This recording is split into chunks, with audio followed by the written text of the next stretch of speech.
IPL 2025 का मुकाबला number 52 खेला जाएगा सीएसके और आरसीबी के बीच में। यह मुकाबला खेला जाएगा बेंगलुरु के होम ग्राउंड यानी एम चिन्नास्वामी स्टेडियम में। इस वीडियो में बात करेंगे हम इस मुकाबले से पहले हर उस जानकारी के बारे में जिसका आपको इंतजार रहता है। सबसे पहले बात करेंगे हम इस वीडियो में पिच के मिजाज के बारे में। चिन्नास्वामी स्टेडियम की पिच का मिजाज कैसा रहेगा, यहाँ पर बल्लेबाजों को कितनी मदद है और बल्लेबाजों के कंपैरिजन में गेंदबाजों के लिए कितनी मदद है, गेंदबाजों में तेज गेंदबाजों को मदद है या फिर स्पिनर्स को मदद है। पिच रिपोर्ट के बाद हम बात करेंगे मौसम विभाग ने इस मुकाबले को लेकर डराने वाली क्या जानकारी दी है। वेदर रिपोर्ट में कुछ ऐसा सामने आया है जिसे जानने के बाद आपके मन में डर बैठ जाएगा। एक बहुत ही इंपॉर्टेंट मुकाबला है। आईपीएल के इतिहास के पॉइंट ऑफ व्यू से भी इन दोनों टीमों के बीच की राइवलरी बहुत ज्यादा इंटरेस्टिंग होती है। बैटल ऑफ साउथ कहा जाता है। मुंबई और चेन्नई के बाद दूसरे नंबर पर कई लोग इन दो टीमों के बीच की राइवलरी को कंसीडर करते हैं। तो मौसम विभाग ने ऐसी क्या जानकारी दी है जिसके बाद फैंस बहुत ज्यादा डर रहे हैं या फिर डर जाएंगे। आप अगर इस वीडियो को देख रहे हैं तो आपके मन में भी डर आ जाएगा।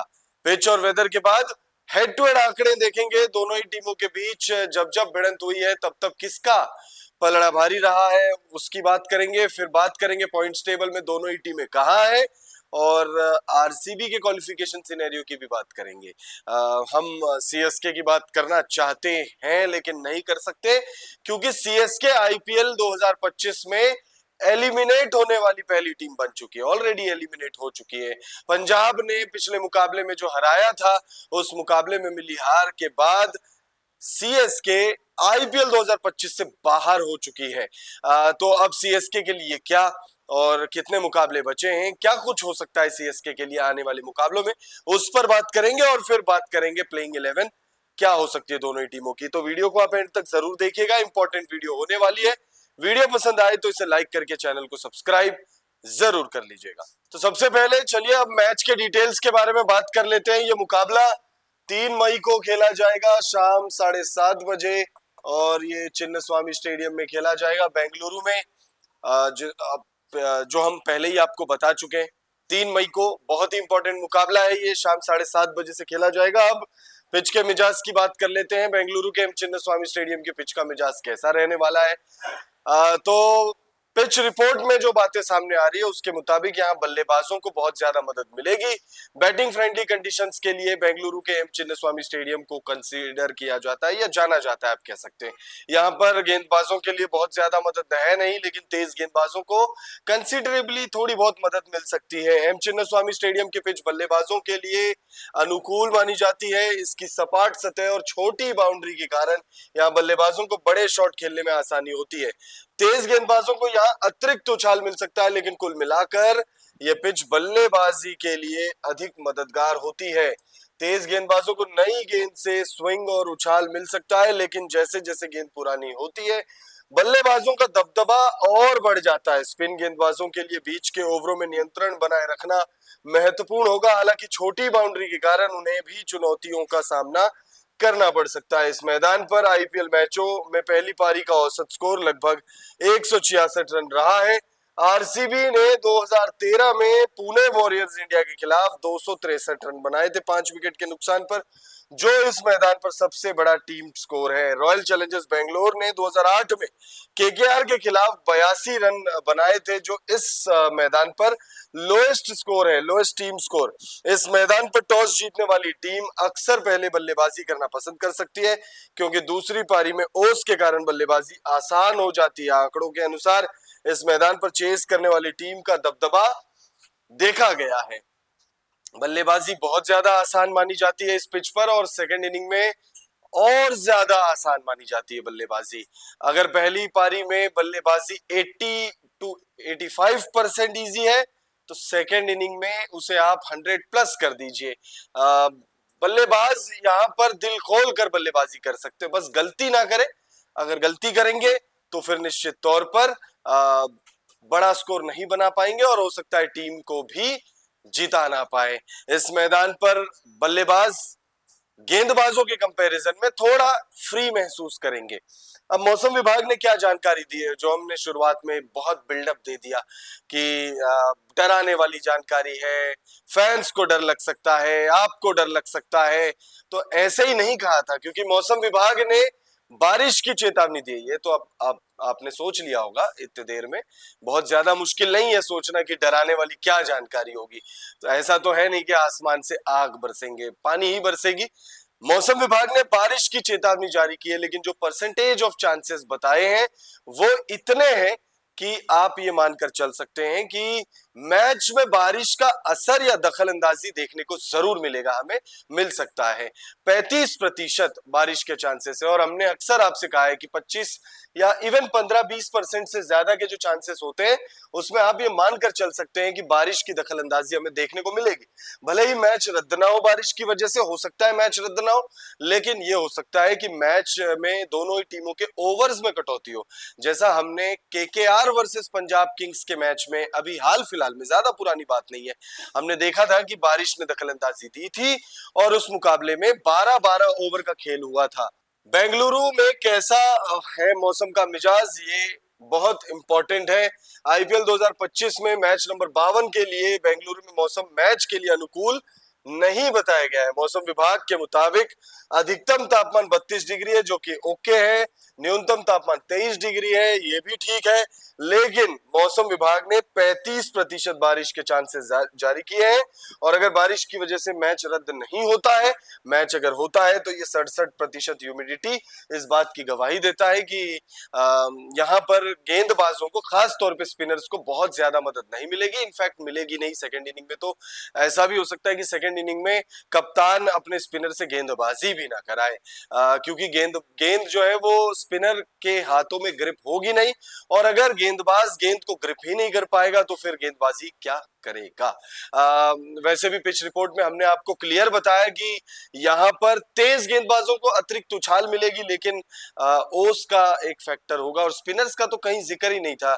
एम चिन्नास्वामी स्टेडियम की पिच है और स्पिनर्स का जिक्र हो, ऐसा बहुत मुश्किल है। लेकिन ऐसा भी नहीं है कि स्पिनर्स इस मैदान पर विकेट्स नहीं निकालते, या ऐसा भी नहीं है कि स्पिनर्स इस मैदान पर इंपैक्ट नहीं छोड़ते। स्पिनर्स ने ओवर द ईयर्स कई बार बहुत महत्वपूर्ण स्पेल्स डाले हैं इस मैदान पर, लेकिन वो अचंभित करने वाले स्पेल रहे हैं। ऐसा नहीं है कि पिच से बहुत ज्यादा मदद थी और उन्होंने किया, वो उन्होंने इसीलिए किया क्योंकि उनमें वो क्षमता थी। अगर स्पिनर चालाकी से गेंदबाजी करे तो चाहे कैसा भी सिचुएशन हो, वो फायदा उठा सकते हैं। अब हेड टू हेड आंकड़ों की बात कर लेते हैं। बैटल ऑफ साउथ्स कहा जाता है इन दोनों ही टीमों की जब जब भिड़ंत होती है, और ये पहली बार नहीं है जब इस सीजन ये दोनों ही टीमें भिड़ रहे हैं। इससे पहले दोनों ही टीमों की भिड़ंत हो चुकी है, तब चेपॉक में आरसीबी और सीएसके का मुकाबला खेला गया था, और 2008 के बाद पहली बार आरसीबी ने सीएसके को उनके घर में हराया था। उस मुकाबले के बाद आपने और हमने वो विजुअल्स देखे जब विराट कोहली थोड़े भावुक हो गए, क्योंकि जब 2008 में ऐसा किया था लास्ट टाइम, तब विराट कोहली टीनेजर हुआ करते थे, और उसके बाद से उनका भी ये सपना था कि भाई चलो आईपीएल नहीं जीत पा रहे, लेकिन सीएसके को उनके घर में तो हराए। बट देन ऐसा नहीं हो पाया था।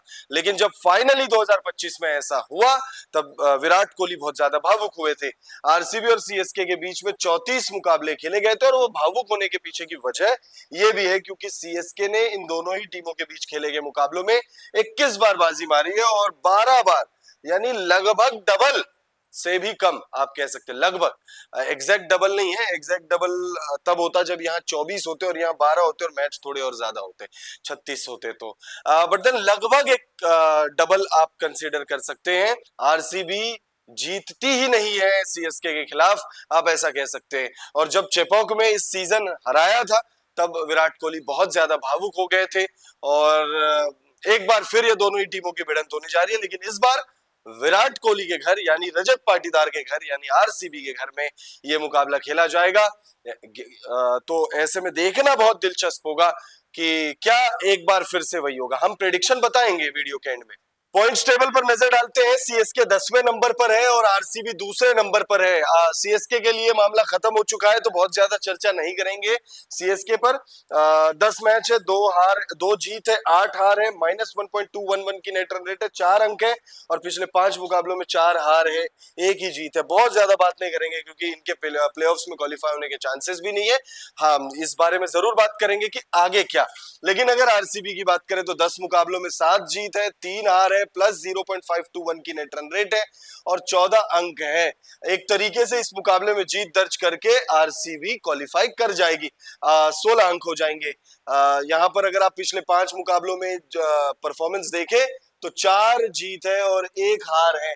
इस मुकाबले को जीतो और नंबर 1 पर आ जाओ और ऑलमोस्ट क्वालिफाई हो जाओ। क्वालिफाई हो ही जाएंगे क्योंकि अगर बाकी टीमों के आप सिनेरियो देखें तो बहुत ज्यादा चांसेस नहीं है कि 16 अंकों तक कोई और टीम, मतलब ये जो नीचे की टीम है वो 16 अंकों तक पहुंच पाए, ऐसा बहुत ज्यादा होता हुआ दिख नहीं रहा है। तो आरसीबी ऑलमोस्ट क्वालिफाई हो जाएगी। फिर आरसीबी की कोशिश होगी कि वो नंबर 1 और नंबर 2 पर फिनिश करें।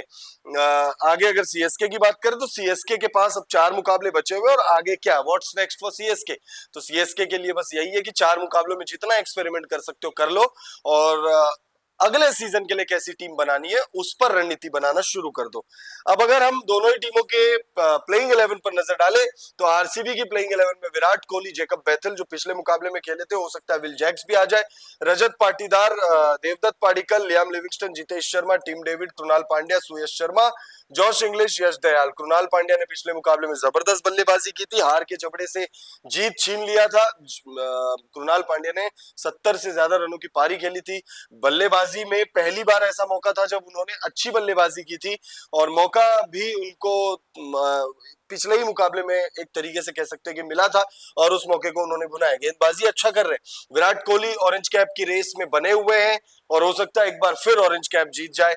रजत पाटीदार ठीक बल्लेबाजी करे, देवदत्त पाडिक्कल ने 2-3 मुकाबलों में अच्छा इंटेंट दिखाया है। उसके बाद अगर आप देखें तो जॉश हेजलवुड है, यश दयाल है, ठीक ठाक गेंदबाजी कर रहे हैं और प्लेयर्स एक दूसरे को बैक कर रहे हैं, एक दूसरे को कॉम्प्लीमेंट कर रहे हैं। यही वजह है कि नंबर 2 पर टीम अभी मौजूद है। वहीं सीएसके की बात करें, आयुष मात्रे और शेख रशीद, 2 युवा बल्लेबाजों की जोड़ी ओपन कर रही है सीएसके के लिए। फिर आए Sam Curran, Ravindra Jadeja, baby AB यानी Dewald Brevis, Shivam Dube, Deepak Hooda, MS Dhoni, Noor Ahmad, Khaleel Ahmed, Matheesha Pathirana. अगर आप देखें तो टीम में कोई भी ऐसा नहीं है जो ठीक ठाक प्रदर्शन कर रहा है। नूर अहमद को अगर आप छोड़ दे और यहाँ खलील अहमद को आप छोड़ दे, बाकी किसी पे भी आप ऐसा नहीं कह सकते कि कंसिस्टेंटली परफॉर्म किया है। रविंद्र जडेजा ने शुरुआती मैचों में ठीक ठाक प्रदर्शन किया था बट उसके बाद उनका भी ना बल्ला चल रहा है, गेंदबाजी वैसी कोई खास या ऐसा इंपैक्टफुल कर रहे हैं। डिवॉल्ट ब्रिविस अभी अभी आए, आयुष मात्रे और शेख रशीद हो, बहुत ज्यादा मौके इन्हें मिले नहीं है। पिछले मुकाबले में ऑलमोस्ट शतक बनाते बनाते रह गए थे, 80s में आउट हो गए सैम करन और बहुत अच्छी बल्लेबाजी थी और यही वजह था कि अपने घर में सीजन का सबसे बेस्ट जो रन्स है वो लगाए थे सीएसके ने। तो अब प्रिडिक्शन की बात कर लेते हैं। दोनों ही टीमों के बीच ये जो मुकाबला खेला जाएगा मैच नंबर 52, उसमें हमारे हिसाब से कौन सी टीम जीत रही है तो हमारे हिसाब से इस मुकाबले में सीएसके नहीं जीतेगी। इस मुकाबले में रजत पाटीदार की आरसीबी एक बार फिर सीएसके को हराने जा रही है। आईपीएल 2025 में ऑलरेडी एक बार हराया, दूसरी बार हराकर प्लेऑफ्स में क्वालिफाई करने वाली पहली टीम बन सकती है आरसीबी।